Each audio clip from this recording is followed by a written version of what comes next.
défendre leur assurance vie. Parce que la dîme est devenue l'assurance vie des pasteurs, de ces pasteurs impudiques voleurs, de ces pasteurs qui sont corrompus, qui sont mélangés.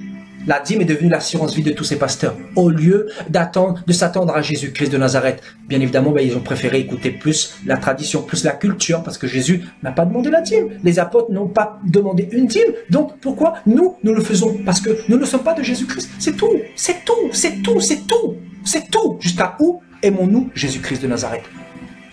Il faut tout laisser. Oui, je sais que pour certains pasteurs, ils sont dans la dîme depuis des années, donc c'est difficile pour eux de laisser ça. Mais les apôtres n'ont pas payé de dîme. Quand Jésus-Christ est venu mourir et ressusciter, il a mis fin au sacerdoce lévitique. Donc nous ne sommes pas lévites, nous ne sommes pas de la tribu d'Israël, mais nous sommes l'Église. Donc il faut reconnaître que nous avons été trompés. Il faut reconnaître, pasteur, que vous avez été trompés. Donc il faut s'humilier. Il faut s'humilier. Il faut vous mettre à genoux, dire, Seigneur, nous te demandons pardon. Nous ne prenons plus la dîme des fidèles. Parce que la Bible dit que il faut donner les libéralités. La Bible n'a pas dit la dîme. Libéralité. Regardez. On va partir dans Alléluia.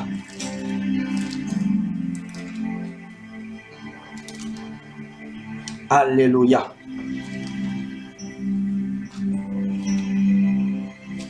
On va partir dans le... Voilà, Hébreux 13 au verset 16. Hébreux 13 au verset 16.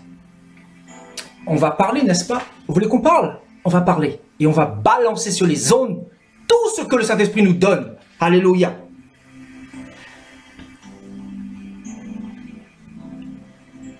Hébreux 13 au verset 16. Et n'oubliez pas la bienfaisance et la didyme, car c'est à de tels sacrifices que Dieu prend plaisir. Vous voulez qu'on parle?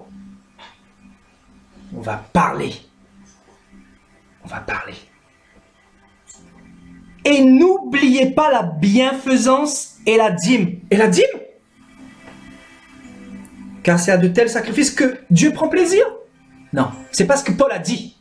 Paul a dit, n'oubliez pas la bienfaisance et la libéralité. Libéralité, c'est pas sorcier pourtant. La libéralité, c'est quoi? 2 Corinthiens 9, 7, que chacun donne sans tristesse ni contrainte, car Dieu aime celui qui donne avec joie, avec liberté. Nous ne sommes pas soumis à aucun impôt, parce que nous ne sommes pas lévites. Mon ami, tu es pasteur congolais, ivoirien, tu es pasteur camerounais, tu n'es pas lévite, tu n'es pas de la tribu d'Israël, alors il faut te repentir, parce que Paul a parlé de libéralité. Voilà l'évangile de Christ. L'évangile de la liberté.